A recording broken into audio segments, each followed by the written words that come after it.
क्या आप भी मास्टर कैडर के एग्ज़ाम की तैयारी कर रहे हो? कभी लगता है कि सब मुश्किल हो रहा है? डोंट वरी, ये स्ट्रगल हर स्टूडेंट की लाइफ का एक पार्ट है। आज के इस वीडियो में मैं यही सब डिस्कस करने वाली हूँ, स्पेशली जो लोग मास्टर कैडर फिज़िक्स की प्रिपरेशन कर रहे हैं और फिज़िक्स से बहुत घबराते हैं।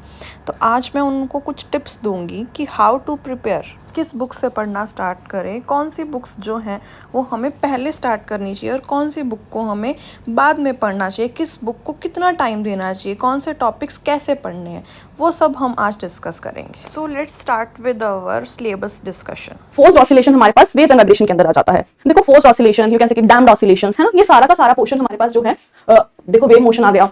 अभी नेक्स्ट हमारे पास है ज्योमेट्रिकल ऑप्टिकल इंटरफेरेंस डायफ्रैक्शन, है ना, ये सारा का सारा हमारे पास waves and vibration and optics. ठीक है, सिलेबस के अंदर से बता रही हूँ, waves and vibration and optics का पार्ट है, जो कि अगेन बहुत ही इंपॉर्टेंट टॉपिक रहने वाला है, बहुत ही इंपॉर्टेंट टॉपिक रहने वाला है।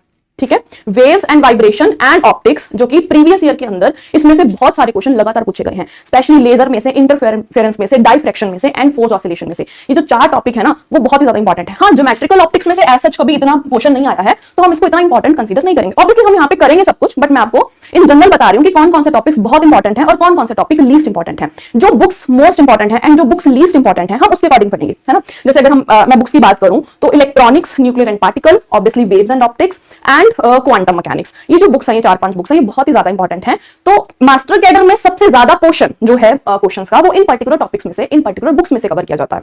तो ऑब्वियसली फिर हम इस तरह से स्टडी करेंगे कि मोस्ट इंपॉर्टेंट बुक्स को पहले पढ़ेंगे एंड जो लीस्ट इंपॉर्टेंट बुक्स है वो उनको हम थोड़ा सा पीछे, मतलब ऑब्वियसली एंड पे पढ़ेंगे। सो नेक्स्ट हमारे पास है polarisation and modern optics, again laser, ये भी हमारे पास ऑप्टिक्स के अंदर कई काम आ जाता है। इंपॉर्टेंट, अगर किसी भी बच्चे ने अपनी प्रिपरेशन स्टार्ट करनी है मास्टर कैडर को लेकर के, तो वो प्लीज क्वांटम मैकेनिक्स से स्टार्ट करे। ठीक है, क्वांटम मैकेनिक्स या फिर न्यूक्लियर एंड पार्टिकल फिजिक्स, बहुत ही ज्यादा इंपॉर्टेंट टॉपिक्स हैं ये।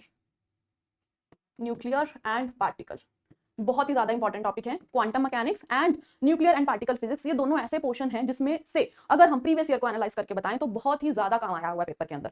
क्वांटम मैकेनिक्स वैसे भी हमारे पास एटॉमिक एंड मॉलिक्यूलर फिजिक्स, अगर हम एटॉमिक एंड मॉलिक्यूलर फिजिक्स की बात करते हैं तो इसके ये सारी क्वांटम 2 है, ये सारी क्वांटम 2 है।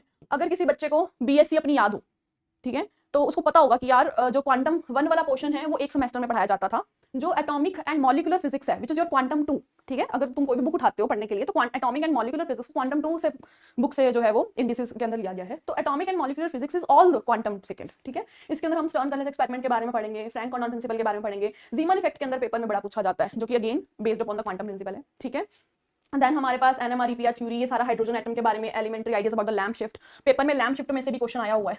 ठीक है, तो इंपॉर्टेंट है। सिमिलरली रामन इफेक्ट में से भी क्वेश्चन आया हुआ है, बड़ा इंपॉर्टेंट है। रामन इफेक्ट के सिलेक्शन रूल्स पूछे गए हैं, है ना। तो अगेन एटॉमिक एंड मॉलिक्यूलर के अंदर से भी क्वेश्चन हमारे पास पेपर में देखने को मिल रहा है। देन हमारे पास अगेन बहुत ही ज्यादा important topic nuclear and particle physics. तो quantum, again quantum, nuclear and particle, electronics, solid state electronics के बारे में भी हम इसके बाद डिस्कस करेंगे, है ना। Waves and vibration and optics, ये 4 से 5 बुक्स सबसे ज्यादा इंपॉर्टेंट है।